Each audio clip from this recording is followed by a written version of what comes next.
Another week, another session outside. Do you know what?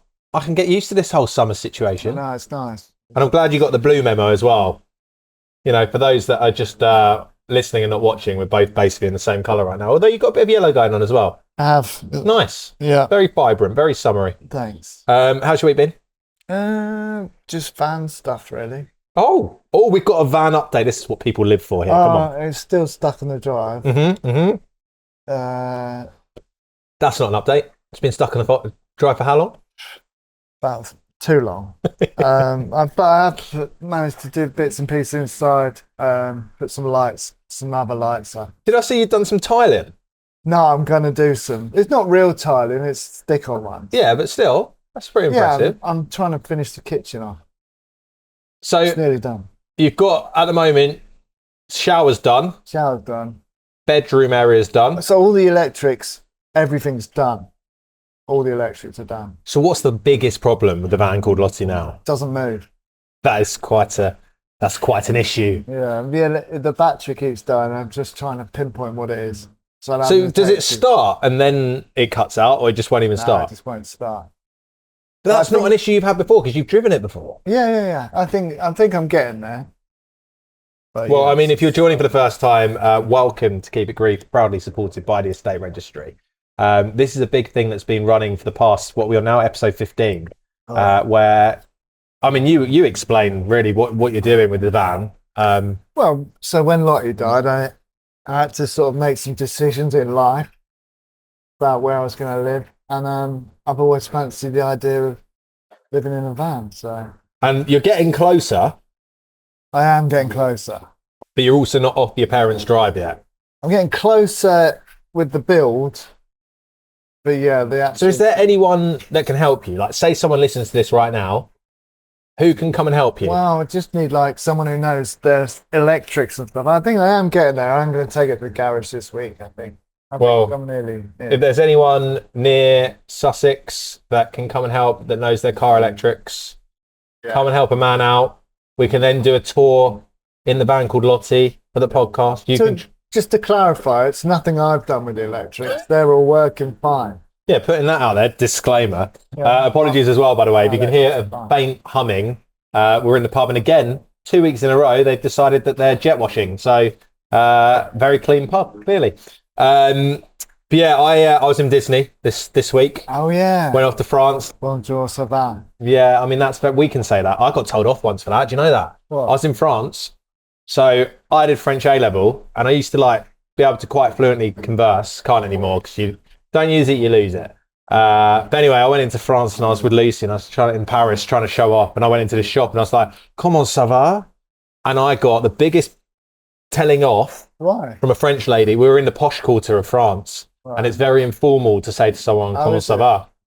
And especially to an older person. She was only like 40, but she was older than me. Oui, ça va bien, merci. No, exactly, mate. That's what I was expecting. I was all there like, like Del Boy. It's like, Lucy, I've got this. Bonjour, comment ça va? And she went on this tyrant. Obviously, she's had loads of English people probably going over there. Anyway, the French people I've spoken to since said she was very rude for doing that. So yeah, but you're meant to say comment allez-vous? Oh, right. Which is a bit more posh. Bit more formal. Anyway, I was in Disney, didn't speak a word of French out there, but it was amazing. I obviously left pretty much straight after the recording last week. Had a lovely time. Not a relaxing holiday, obviously. No. But you know what? It brought back so many memories because it was one of my favourite holidays with my mum and dad. Oh, okay, we went to Disneyland Paris together when I was really young, and the song Elton John's version of Can You Feel the Love Tonight? So not the film version, but his actual version. Right. That always takes me back to kind of falling asleep a little bit. They had this I think it's Robinson Crusoe's tree out there. I was falling asleep and there was a parade coming through. And I just remember feeling so loved and really, really loved, just really safe and really happy. And so it's nice to go back there and now hopefully give Louis that same feeling. I mean, he's still young. There was that whole debate over, is he too young for going in and going to Disney now? But the reality is he's 3 under 3. So, now's the time to do it. But yeah, so we did that, and then watched Lion King again. His favourite, but he's a bit dark. Louis is because he likes Scar. Does he? Yeah, Have you seen the theatre show? yeah. Me and Lottie we went to see Lion King. Yeah, it's good. Did she enjoy it? Yeah, she loved it. I loved it, but I thought it's really good. It's unbelievable. Like the theatre show is just incredible. Like Yeah, it's really good. I think I've been a couple of times to see that. It's my favourite West End I show. always think that must be the ideal job, being one of those musicians. Yeah, You just do that every day. yeah. And it's the greatest Got that guy soundtrack. on the bongos is in the In the actual pit and stuff. But yeah, so going there was amazing. But it was obviously tarnished, as everything is, as we've learned on this podcast. It was tarnished with that, like, well, there was two things. There was like, one, I had that lovely memory of being with my parents and like all those photos. And we did Disney quite a lot. Not a lot. We were lucky enough to go a couple of times when I was a child. Being an only child, it's a bit easier, you know. But also I had that whole like, oh, how much my mum would love to be here right now. Of course. She would have been in her element. She would have been taking Louis up with, you know, hand in hand to go and see Mickey. So hard, man. So And, hard. you know, you see a lot of families out there. That's the other thing. You see a lot of families. I'm sure it's like how you feel when you see couples. Like you see grandparents there. Yeah. And kids, you know, because Lottie loved her nephews and nieces, and she really wanted to be a mum. Yes, it's all fucking brutal, man. It's really brutal. And I think that's the thing. And as I was saying, we're watching The Lion King, the film, and as in the original 1994, not the new one that came out. Obviously, the Mufasa dying bit came up. And we touched on this before in a previous episode that I couldn't bring myself to talk to Louis about it. Well, let me tell you, things haven't changed because he's asking more questions now. So, like, he's going, naughty Scar, and Scar, like, obviously, like, throws Mufasa down, and Mufasa's on the floor dead, obviously. Still find that brutal as an adult. But, you know, this is meant to be entry level explaining to kids what death is about. It's all going off now. Entry level explaining to kids what, you know, death is about. And I just still can't do it. I can't bring myself to explain to Luke. Like he was going, what's Mufasa doing, Daddy? And I'm like, oh, he's just sleeping. And then he'll be like, but why is Simba crying? And I'm like, well, he's just crying because he wants his daddy to wake up. So I'm not technically lying, but it's just too close to. Yeah, I mean, I haven't got any experience in how explaining to children, but yeah, I can't imagine. I mean, if you want to really learn about, not learn because we don't give advice here, remember, but if you want to hear about kind of talking to children about death, we did do an episode with the Wiggles early on with Dom, the Tree of Wisdom from the Wiggles, and he did provide some good advice on that. Yeah. But yeah, it was kind of one of those things of Louis was asking, like, what's happening? Why is Simba crying? And I just can't bring myself to explain it to him. Well, he's still very young. I will, but I'm not ready for the questions that follow about, oh, is that what happened to Nana? Or is, you know, because he's going to put two and two together. Yeah. And I think a part of it is I'm protecting him, but I'm also protecting myself. Yeah, of course. Yeah.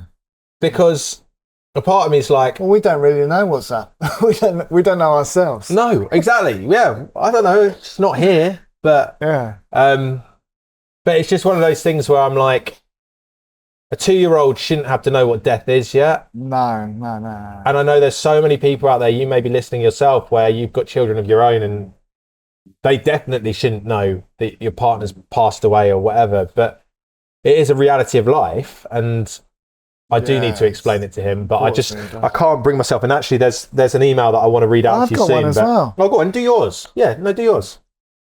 Well, this nice goes back to something we spoke about episode before last. I think we were talking about how I think we were having a conversation. It came up, grief is love with nowhere to go. Yep.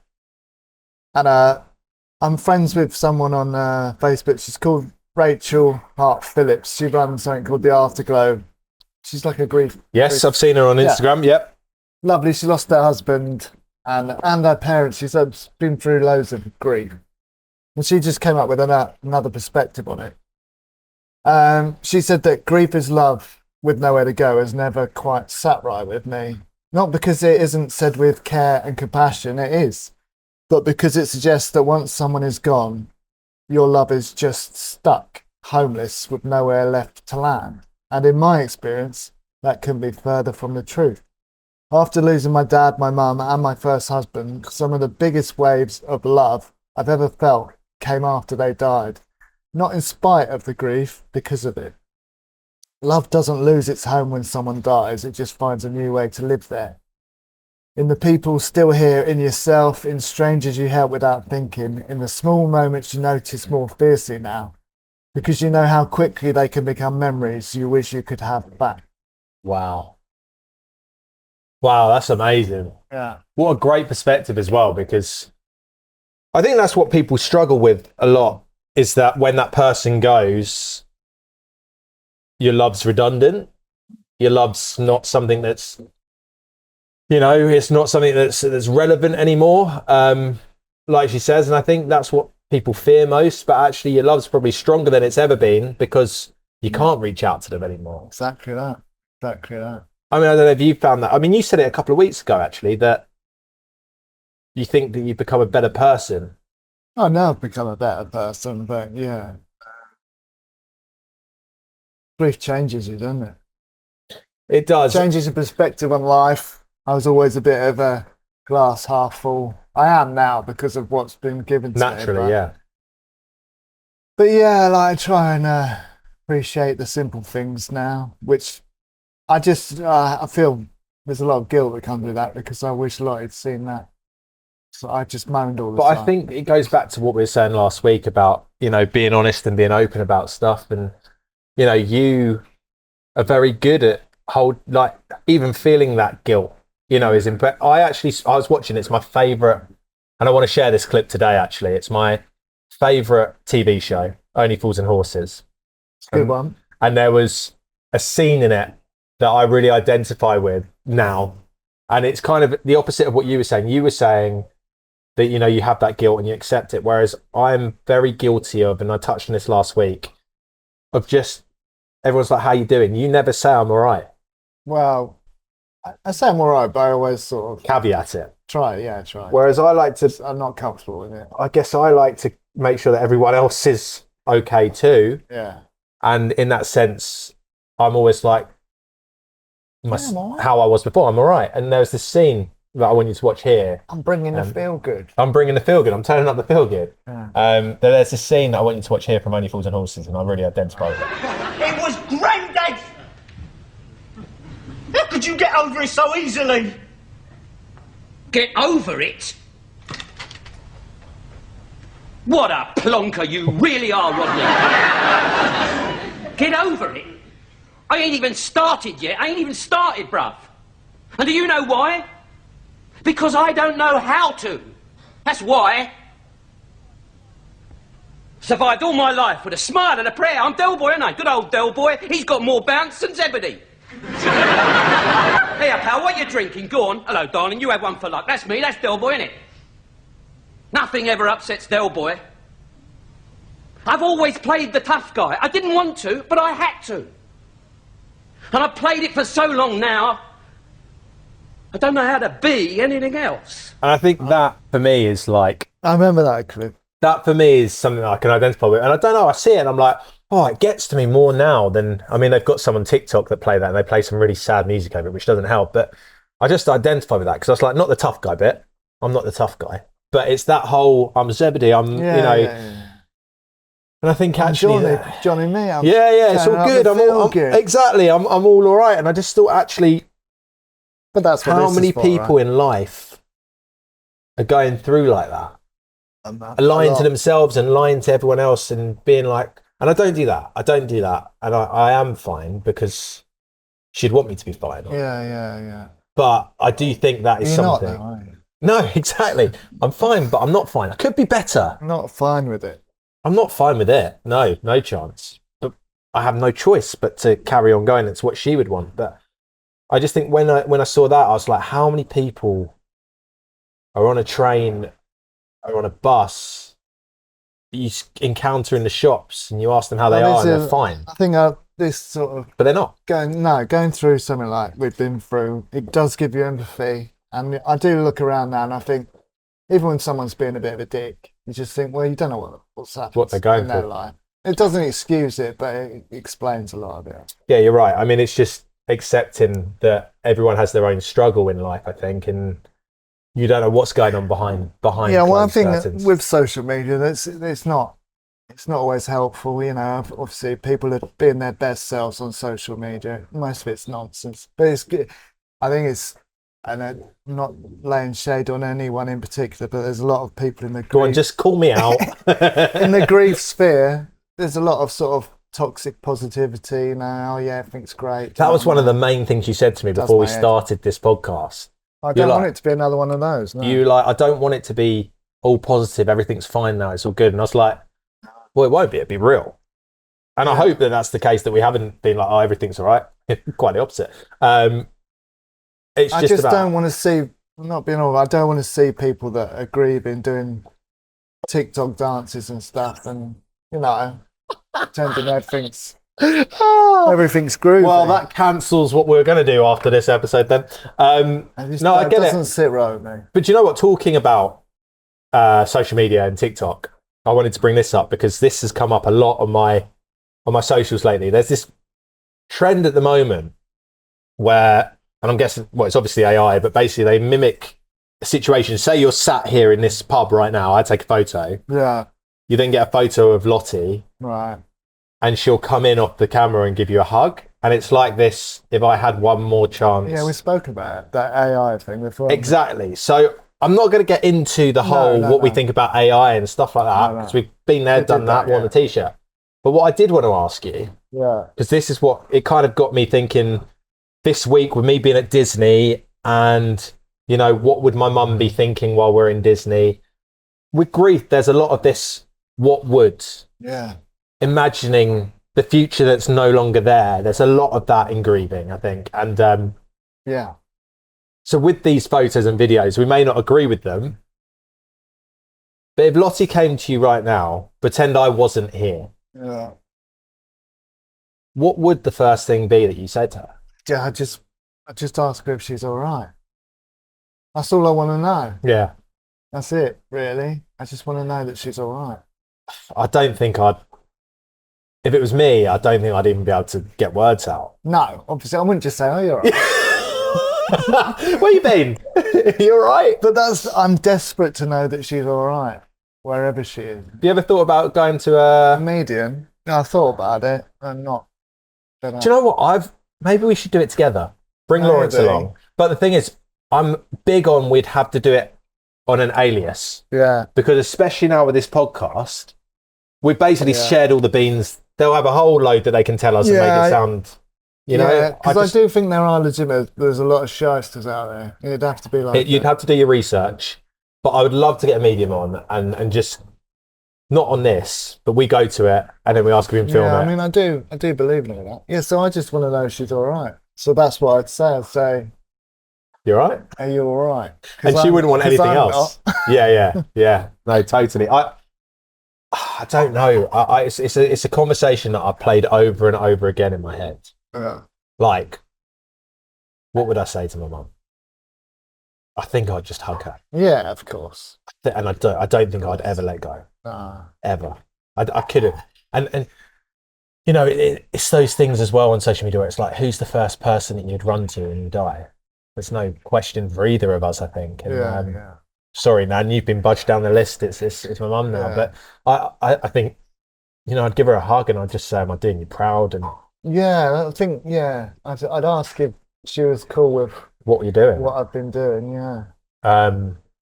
But it's a tough thing to imagine, because the natural thing is you go, "Oh, what would I say?" And you're like, "Yeah, you got that. I'd say I'd love you, I whatever." But actually, is it the first thing that you'd say to them? I mean, as I say, I think I'd just cry and give her a hug, and I wouldn't even, like what we were saying last week about the grief being so bad that I wouldn't be able to get my words out. Yeah. But I mean, we'll do some emails in a second, because I think that's there's some good ones in there actually that kind of relate to this slightly, and that's why I put them in today. So thank you for your emails, and remember, it's It's an interesting thought. it is an interesting thought. It's going to stay with you nowadays. Isn't it? Yeah. I feel like I haven't done her justice by just saying. I don't think you need to worry about what you're Are doing. you, I just I am, but in Have a think general, by the end of the episode. in general, I am desperate to know that she's all right. That's I tell you now, I think, which is a weird thing to say given they're dead, I think they're more all right than we'll ever be on this earth. I hope so. You know, they're at peace, and that's the main thing. But equally, I struggle when people go, but they're at peace now. Yeah, it doesn't really sit with me, but They may be at peace. they'd be at peace here. They'd be at peace here. We Yeah, keep them be. Surely they'd right. But yeah. But yeah, it's that whole. I'm at that stage in grief at the moment where it's that whole hypothetical what would happen thing. And one thing we've been talking about a lot in this episode is how grief doesn't just affect you emotionally in the moment. It can suddenly make you think about the future too, the what happens now stuff. And when you lose someone you love, one of the things that can completely catch people off guard is the financial pressure that can come alongside the grief. And it sounds a little bit callous to even be talking about finance when we've been talking about the emotional side, But it's got to be done, isn't it? one doesn't come without the other, sadly, with death. And while you're trying to process everything emotionally, funeral costs can build up quickly, and sometimes families are left then waiting months for probate to go through because they can then access money that's been left to them. It's exactly why our partners at the estate registry created Inherit Now. It's there to help people through that particular gap when life already feels difficult enough. One of the ways they can help is through inheritance loans. So if you've been left money in a will, but probate is delaying access to it, Inherit Now may be able to release some of those funds earlier for you instead of you having to wait months for the estate to be settled. In some cases, you may be able to access up to 50% of your inheritance the same day that you apply, which can make a huge difference when families are already under financial pressure. Inherit Now also offers inheritance tax loans. And this is something many people don't realise until they're actually going through it themselves, that inheritance tax often has to be paid before probate can even move forward, which means some families are suddenly faced with a very large tax bill at an already overwhelming time. Don't even get me started on that. The Inherit Now service is designed to help people manage the process and avoid unnecessary delays or penalties whilst the estate is being sorted. Everything is regulated by the Financial Conduct Authority, and the whole idea is to provide a little bit of breathing space and practical support when people need it most. If you'd like to find out more, head to inheritnow.co.uk or call 0333 555 0569. That's 0333 555 0569. And a big thanks again to our friends and partners at the Estate Registry. Now, what's the one thing that we pride ourselves on here? That we don't give... advice. We don't give advice, Don't exactly. give advice. This email, however, is asking for our advice. We don't give it.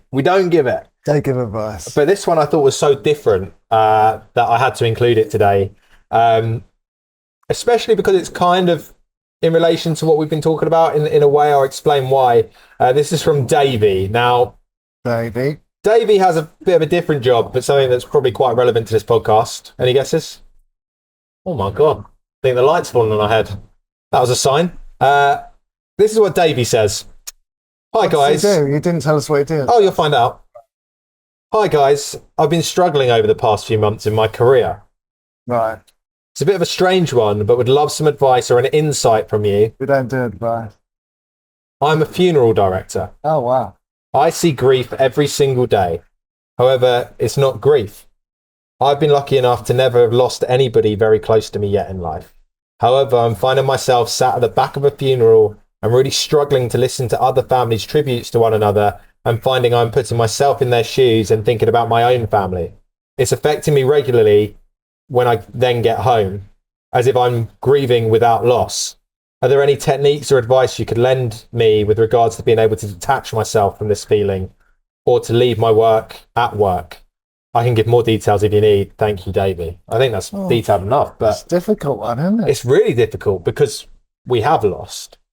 Yeah. But what I do relate to, and I think you'd relate in a way, not through grief, but with love, is you're having to work at weddings.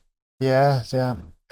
Where you immediately came to mind with that because you're having to do your work, and you had to do your work very soon after Lottie passed, where you're watching people on the happiest day of their life. Yeah. So you have to do a form of detachment there in a way, don't you? Kind of. Yeah, I mean, I'm already a bit detached from the couples that I shoot anyway because it's not Lottie, you know. So it's their wedding. not ours. But yeah, obviously, we were due to get married, and it's difficult. Do you know what I find? I find with this podcast, even like a lot of you email in, and please continue to do so because it's such an honour to be able to, you know, have an insight into your lives, and we really appreciate your honesty with that. And it's hello@keepitgrief.com if you want to continue to do so. I find even seeing other people's grief through those emails and stuff like that really hard, and comments and stuff, because I can empathise with them. And it goes back to that sympathy versus empathy debate that we had in a previous episode. Again, listen back on Spotify, YouTube, your choice, wherever you get your podcasts. I find that can be consuming. And do you know what's interesting, Davey, is I'm saying Davey like you're Davey. Yeah. What's interesting, Davey, is even therapists have to get therapy. Exactly that. Yeah. I remember my therapist saying that to me, and you know, they see a lot, they go through a lot, just as you're going through a lot, Davey, with what you're seeing as a funeral director. Yeah. So don't feel ashamed to get help for that. And what I would say to Davey is that job's really important. It's a really important job. Absolutely. You know, the funeral directors that we worked with for Mum's funeral were the classiest, like most understanding. Yeah, Lottie's one was were really, really good. And it's the little touches, like the funeral director. So where my mum and dad live now, and I can't remember if I explained this, but Dad lives in like a crescent where Mum and Dad moved to just before she died, a couple of months before she died. And Dad wanted them to do a little drive past there as well. So it wasn't easy because there's speed bumps. It's all kind of in the woods and stuff. But they said, that's no problem, leave it with us. And they did a touch that none of us were expecting. He got out of the hearse and he laid a flower on the doorstep.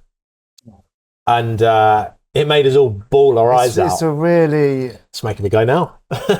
It's a real honour to do that for someone else's family, you know? Yeah, I think it's just a really important job. I think, Davey, if you didn't feel emotional doing it, then you wouldn't care. You'd probably not the job for you. But if you do, then probably is the job for you because you care. Yeah. So my point is, I mean, probably most people that are listening and watching this now have had some form of grief, but there's a degree of anticipatory grief, I guess, there where he's thinking about his own family and stuff like that, but which people may be able to identify with more. But I just think this roof is going to fall on us.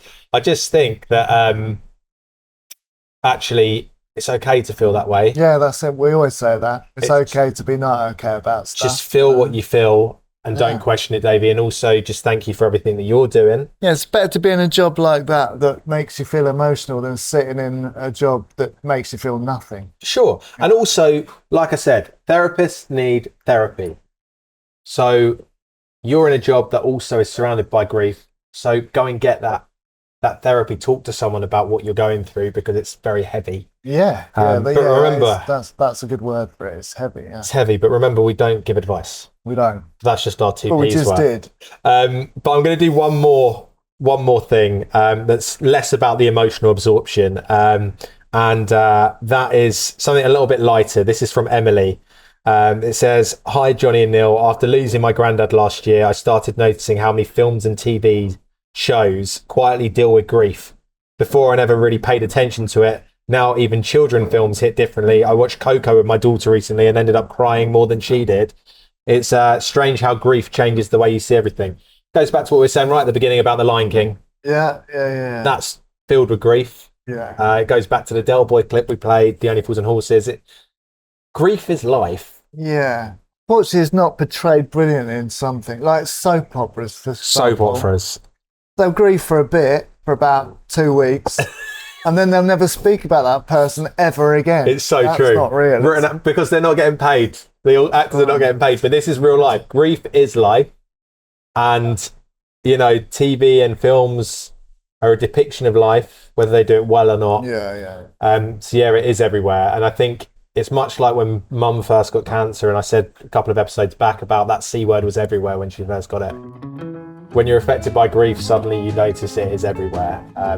You're lucky if you get through life without grieving someone.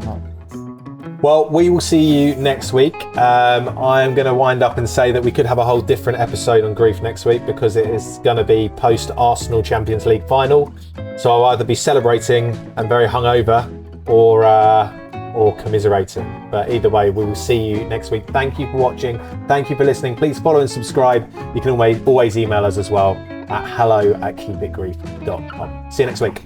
Cheers, mate. Cheers.